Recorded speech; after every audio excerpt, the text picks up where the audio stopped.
Hi guys. Sure appreciate all the interest in our little project here.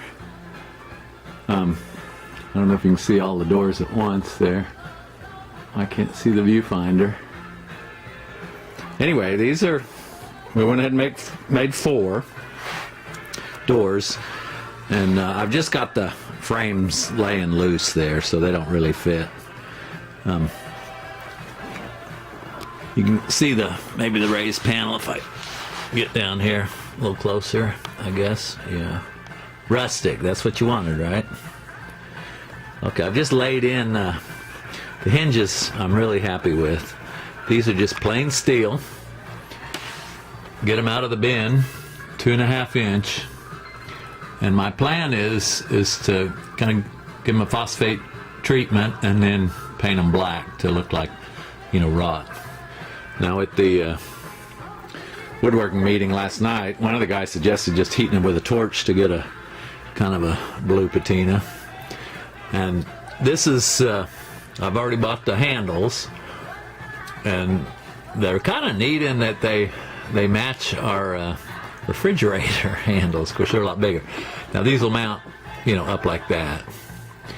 But it's not what I was originally thinking. I was thinking just the little stamped ones or a little folded one like screen doors had, but they seem so chintzy and were actually more expensive. These were on sale, so I kind of couldn't resist. But if you had something else in mind, that's definitely some feedback I want. Then for the catch, planning just to use these magnetic catches, and I'll have to put a little bracket on the back of the frame so this hangs down, and then it'll just have a little metal plate on the back of the top corner of the door, close to the handle, so it won't be twisting. Well, I think I'm becoming quite the professional, and that's only because I've heard the difference between an amateur and a professional is a professional can cover his mistakes, so we might as well talk about that. Here's one of the dividers. So I had the table saw set up with the dado blade to cut the grooves for the raised panels in the doors. And I'd already cut all of the mortises. That's these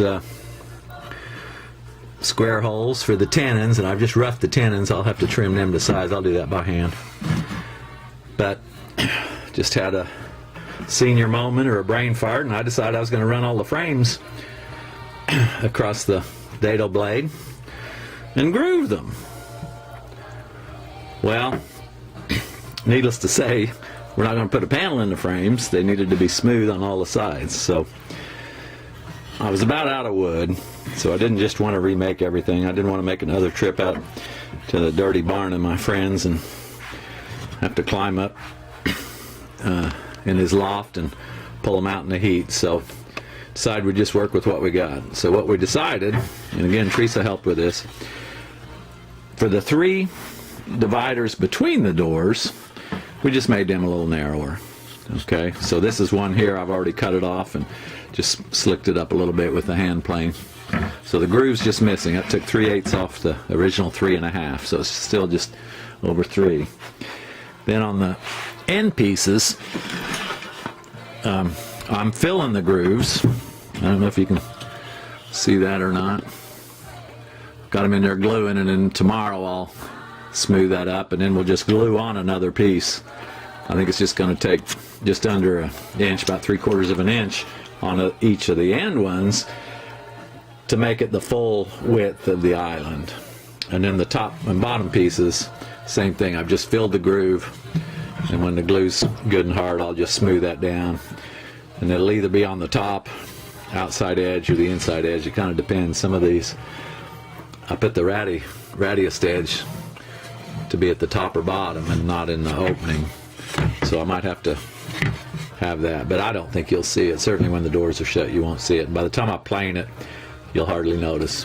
But anyway, the Shakers put defects in their things on purpose because they felt only God was perfect. So you could chalk this up to that if you want. But anyway, we'll see how it works, and if it looks cheesy, we'll make another plan, but I think it's going to work fine. All right, then I'll give you a little tour of my project that distracted me for a few days.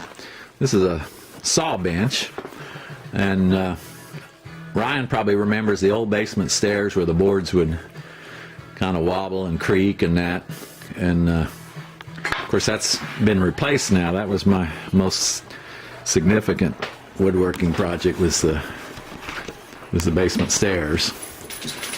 So I had these boards left over. Oh, look who's staying with us. Bruno. Bruno. Good boy. Speak. Speak. Yeah. Speak. Oh, good boy. He knows lots of tricks. Anyway, with the leftover stair treads, I made this saw bench. And I was wanting it done for the meeting. Of course, I couldn't follow the plans, which said just make the legs straight up and down from this view. You can't really see there, but here's the plans. They showed it straight up and down. Well, I thought I would be clever and swing those out 10 degrees too. The end view, it's 10 degrees swung out, and I was going to do the side view 10 degrees swung.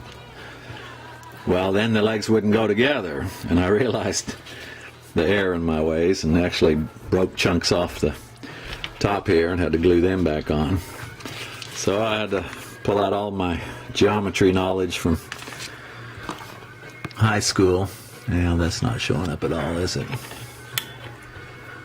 And figure out what angle. It turns out it kind of leaves a twist of 1.6 degrees. So anyway, I got the legs to fit after a couple of tries. And anyway, the idea is it's a flat surface, and you can just hold the board down with your knee, and on the right side you do a cross cut, and on the left side you could do a rip cut, where you just keep sliding the board out, and then that notch is for the rip saw to go in, and then of course the shelf to store your square or whatever. But the plans I had said that, you know, it was a traditional style that the English used, and the workmen would even use it as a bench to eat their lunch. Well, I kind of have the feeling this thing's going to get sat on a lot more than it's going to get used for sawing.